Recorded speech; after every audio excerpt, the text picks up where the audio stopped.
In the last lecture, we have seen the oxygen cycle.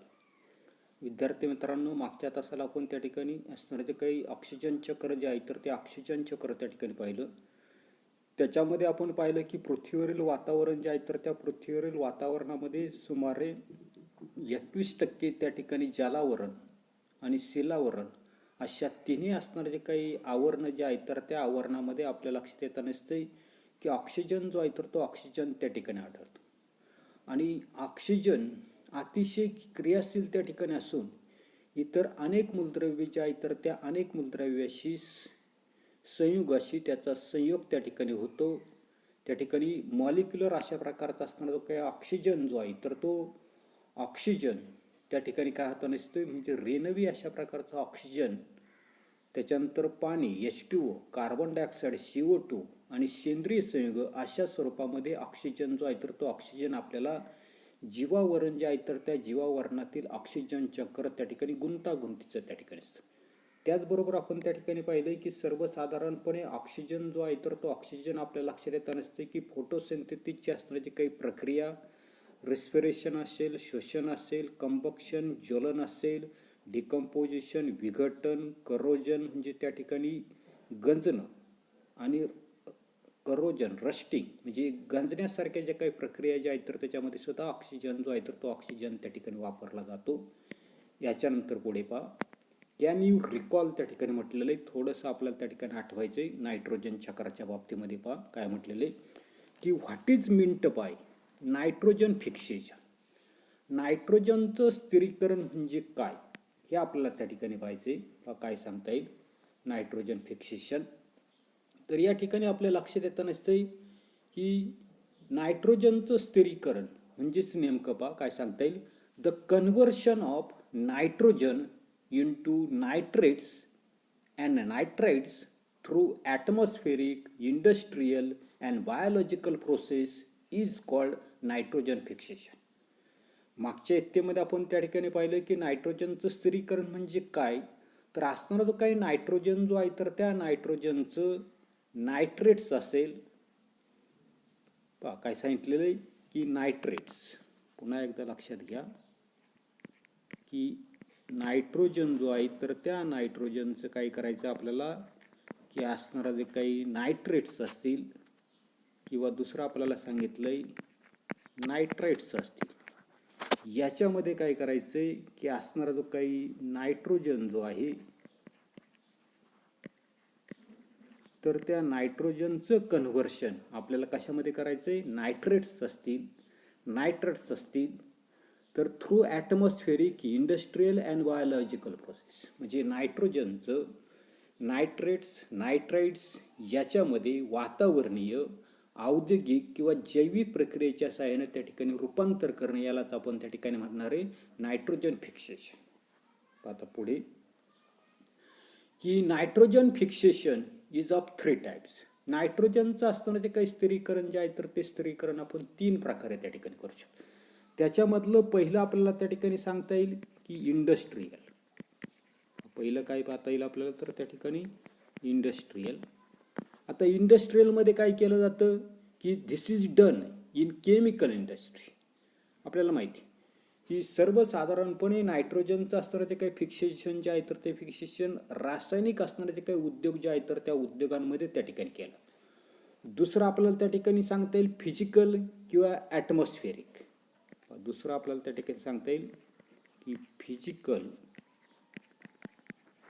किंवा काय सांगितलं आपल्याला ॲटमॉस्फेरिक. ॲटमॉस्फेरिक म्हणजे भौतिक किंवा वातावरणीय. आता हे कशामुळे होताना दिसतं तर caused due to the lightning. पावसाळ्याच्या दिवसामध्ये आपल्या लक्षात येताना दिसते वीज जी आहे तर ती वीज त्या ठिकाणी चमकताना दिसते. अशा वेळेला त्या ठिकाणी त्याचं जे काही नायट्रोजन जो आहे तर त्या नायट्रोजनचं नायट्रेट्समध्ये किंवा नायट्रेट्समध्ये काय होतं असतं रूपांतरण त्या ठिकाणी होतं असतं. आणि तिसरं आपल्याला त्या ठिकाणी सांगता येईल की बायोलॉजिकल म्हणजे जैविक प्रक्रिया ज्या आहे तर त्या जैविक प्रक्रियेने सुद्धा नायट्रोजन जो आहे तर त्या नायट्रोजनचं असणारं काही स्थिरीकरण त्या ठिकाणी. आता this biological fixation caused due to the microbial activity. नायट्रोजनचं जैविक असणारं जे काही स्थिरीकरण जे आहे तर ते स्थिरीकरण सूक्ष्मजीव जे आहे तर त्या सूक्ष्मजीवांच्या साह्यानं त्या ठिकाणी ते काय नसते होताना त्या ठिकाणी दिसतं. त्याच्यानंतरचा सेकंड क्वेश्चन आपल्याला दिलेले पहा, which microwaves bring about the process of nitrogen fixation. पाहता काय सांगितलं की नायट्रोजनचं स्थिरीकरणासाठी कोणकोणते सूक्ष्मजीव त्या ठिकाणी मदत करताना दिसतात. पाहता की मायक्रोवेव्ज सच ॲज ॲनाबिएना, नावं नीट लक्षात ठेवा, काय सांगते मी स्पेलिंग प्रमाणे त्या ठिकाणी आपल्याला उच्चार करायचा आहे. ॲनाबिएना हा पहिला त्या ठिकाणी मायक्रोवेव्ज आहे. त्याच्यानंतरचा दुसरा आपल्याला सांगता येईल नॉस्टॅक, NOS काय आहे NOSTOC, नॉस्टॅक त्याला ठिकाणी म्हटलेलं आहे किंवा त्यालाच त्या ठिकाणी आपण ब्ल्यू ग्रीन अल्गी त्या ठिकाणी म्हणताना दिसतो. पुढचं आपल्याला सांगता येईल ॲझॅटोबॅक्टर, हे नाव तुम्ही त्या ठिकाणी मागच्या इत्तेमध्ये ऐकलेलं आहे, ॲझॅटोबॅक्टर, बरोबर. त्याच्यानंतर दुसरा आपल्याला सांगता येईल त्या ठिकाणी क्लॉस्ट्रोडियम, काय नाव आहे क्लॉस्ट्रोडियम, म्हणजे ॲनाबेनिया, नॉस्टॅक, ॲझॅटोबॅक्टर, क्लॉस्टोरियम. आता हा जो काही क्लॉस्ट्रोडियम जो आहे तर तो सॉईल बॅक्टेरिया आहे, म्हणजे जमिनीमध्ये आढळून येणारा त्या ठिकाणी सूक्ष्मजीव आहे. आणि दुसरं आपल्याला सांगितलं रायझोबियम, हे नाव तुम्ही त्या ठिकाणी ऐकलेलं आहे, काय आहे रायझोबियम. आता हा जो काही रायझोबियम जो आहे, this rhizobium found in the root nodules of the leguminous plants, म्हणजे अशा प्रकारच्या वनस्पती की ज्या वनस्पतींच्या मुळांना त्या ठिकाणी काय असतात गाठी असतात. उदाहरणार्थ ज्या वनस्पतींना त्या ठिकाणी शेंगा येताना दिसतात तर अशा शिंबावर्गीय असणाऱ्या ज्या काही वनस्पतींची असणारे जे काही मुळं जे आहेत, उदाहरणार्थ मेथीची मुळं पहा, भुईमुगाची त्या ठिकाणी मुळं पहा, तर यांच्या मुळांना त्या ठिकाणी गाठी असतात आणि त्याच्यामध्ये रायझोबियम त्या ठिकाणी आपल्याला आढळतात. आणि हे सर्वच्या सर्व असणारे जे काही बॅक्टेरिया जे आहेत तर ते मायक्रोवेव्ह जे आहेत तर ते मायक्रोवेव्ह काय करताना दिसतात, नायट्रोजनचं फिक्सेशन त्या ठिकाणी करताना दिसतात. येते पाहता या ठिकाणी आपल्याला नायट्रोजन सायकल त्या ठिकाणी दाखवले. या नायट्रोजन सायकलमध्ये आपल्या लक्षात येताना दिसते की त्या ठिकाणी काय दाखवलेलं आहे तर ढग, त्याच्यानंतर पाऊस पडताना दिसतो. त्या ठिकाणी नायट्रोजन सायकलच्या बाबतीमध्ये आपल्याला सांगता येईल की सर्वसाधारणपणे या ठिकाणी आपल्याला काही बॅक्टेरिया जे आहेत तर ते बॅक्टेरिया त्या ठिकाणी दिसतात. ते नायट्रोजन जो आहे तर त्या नायट्रोजनचं ते बॅक्टेरिया काय करताना दिसतात, NH3 असेल किंवा NO2 असेल किंवा या ठिकाणी पुन्हा ते बॅक्टेरिया जे आहे तर त्याचं नायट्रोजनमध्ये स्थिरीकरण करताना दिसतात. किंवा वनस्पती असणारे जे काही प्राणी जे आहेत तर त्या प्राण्यांचं असणारे जे काही मलमूत्र जे आहे तर त्याच्यापासून सुद्धा आपल्याला अमोनिया असेल, NO2 असेल, याच्यामध्ये रूपांतर जे आहे तर ते रूपांतर त्या ठिकाणी होताना दिसतं. आता काय दिलेलं आहे की nitrogen forms 78%, that is the maximum portion of the atmosphere. वातावरणामध्ये नायट्रोजन वायू जो आहे तर तो सर्वात जास्त प्रमाणामध्ये म्हणजे 78% त्या ठिकाणी आढळतो. It is necessary for the maintenance of the cycle of the nature. आणि निसर्गाचं सातत्य जे आहे तर ते निसर्गाचं सातत्य राखण्यासाठी नायट्रोजन जो आहे तर त्या नायट्रोजनची आवश्यकता जी आहे तर ती आवश्यकता त्या ठिकाणी असते. The circulation and recycling of the nitrogen gas in to the form of different compounds through various biotic and abiotic process in nature is called the nitrogen cycle.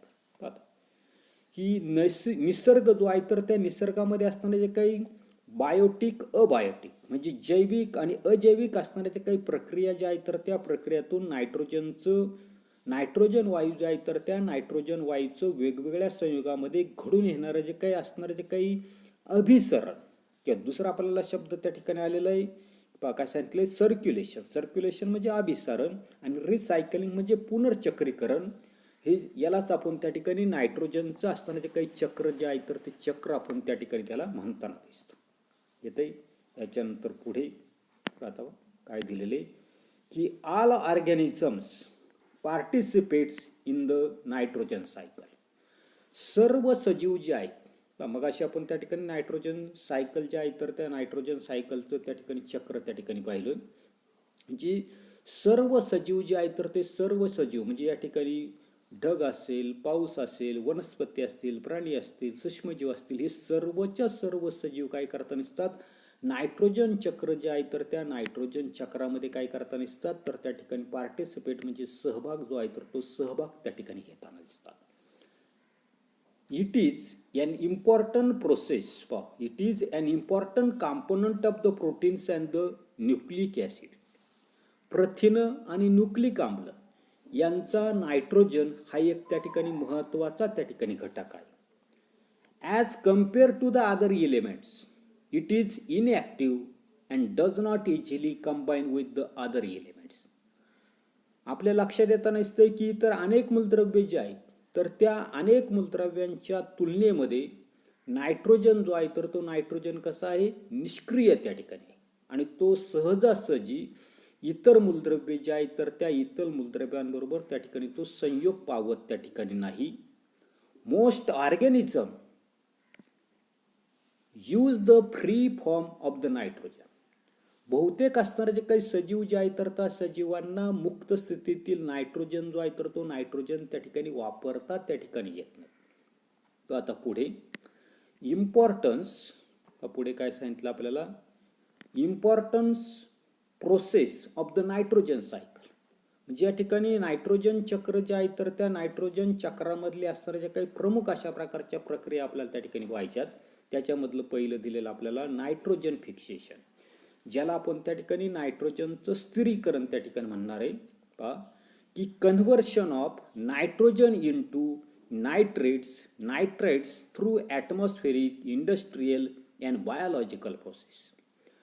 Nitrogen जो आहे तर त्या नायट्रोजनचं रूपांतर मगाशी पाहिल्याप्रमाणे आपल्या लक्षात येतं नसते की ॲटमॉस्फेरिक म्हणजे वातावरणीय, त्याच्यानंतर इंडस्ट्रियल म्हणजे औद्योगिक, आणि तिसरं आपल्याला सांगितले बायोलॉजिकल प्रोसेस म्हणजे जैविक प्रक्रियाद्वारे नायट्रोजनचं रूपांतर नायट्रेट असेल नायट्रेटमध्ये होणं, याला आपण त्या ठिकाणी नायट्रोजनचं स्थिरीकरण त्या ठिकाणी. दुसरं आपल्याला दिलेलं आहे अमोनिफिकेशन. आता अमोनिफिकेशन म्हणजे अमोनीकरण. याच्यामध्ये काय केलं जातं पहा की release of ammonia through decomposition of dead bodies and excretory waste of the organism. आता अमोनिफिकेशन म्हणजे अमोनीकरण, सजीवांचे असणारे जे काही अवशेष त्याला म्हटलेले डेड बॉडीज. त्याच्यानंतर पुढे सांगितली excretory waste of the organism, उत्सर्जित पदार्थ. उदाहरणार्थ आपण मगाशी त्या ठिकाणी असणारे जे काही नायट्रोजन सायकल जे आहे तर त्या नायट्रोजन सायकलमध्ये असणारे जे काही गाय जे आहे तर त्या गायीचं असणारे जे काही शेण जे आहे तर त्या शेणाचंच रूपांतर त्या ठिकाणी NH4 असेल, NO2 असेल याच्यामध्ये त्या ठिकाणी. म्हणजे सर्वसाधारणपणे आपल्या लक्षात येता नसते की उत्सर्जित अशा प्रकारचा असणारे जे काही पदार्थ, उदाहरणार्थ त्या ठिकाणी गोबर असेल, शेण असेल, अशा प्रकारचे असणारे जे काही उत्सर्जित पदार्थ जे आहेत तर त्या उत्सर्जित पदार्थाचं विघटन होऊन आपल्याला अमोनिया जो आहे म्हणजे NH4 जो आहे किंवा NH3 जो आहे तर ते त्या ठिकाणी मुक्त होताना दिसतं. आणि तिसरं आपल्याला त्या ठिकाणी दिलेलं आहे पहा, तिसरं की नायट्रिफिकेशन. आता नायट्रीकरण त्याला त्या ठिकाणी म्हटलेलं आहे की conversion of ammonia into nitrite and nitrate. म्हणजे अमोनियमचं त्या ठिकाणी नायट्राईट आणि नंतर नायट्रेटमध्ये त्या ठिकाणी रूपांतर होणं, यालाच त्या ठिकाणी आपण म्हणणार आहे नायट्रिफिकेशन. आणि चौथा आपल्याला त्या ठिकाणी दिलेले पहा डेंट्रिफिकेशन. आता डेंट्रिफिकेशन म्हणजे काय, विनायट्रीकरण, की conversion of nitrogen compound into gaseous nitrogen. म्हणजे नायट्रोजन युक्त संयुगाचं नायट्रोजन वायूमध्ये रूपांतर होणं, यालाच आपण त्या ठिकाणी म्हणणार आहे डिनायट्रिफिकेशन. येते पाहता पुढे काय सांगितलेले की रिसर्च सांगितलेले की सर्व the internet for information about processes in oxygen cycle and carbon cycle similar to those of the nitrogen cycle. Nitrogen चक्राप्रमाणे ऑक्सिजन आणि कार्बन चक्रामधील प्रमुख प्रक्रियांची असणारी काही माहिती जी आहे तर ती माहिती इंटरनेटच्या साहाय्याने त्या ठिकाणी शोधायला सांगितली. ती इंटरनेटच्या साहाय्याने त्या ठिकाणी शोधा.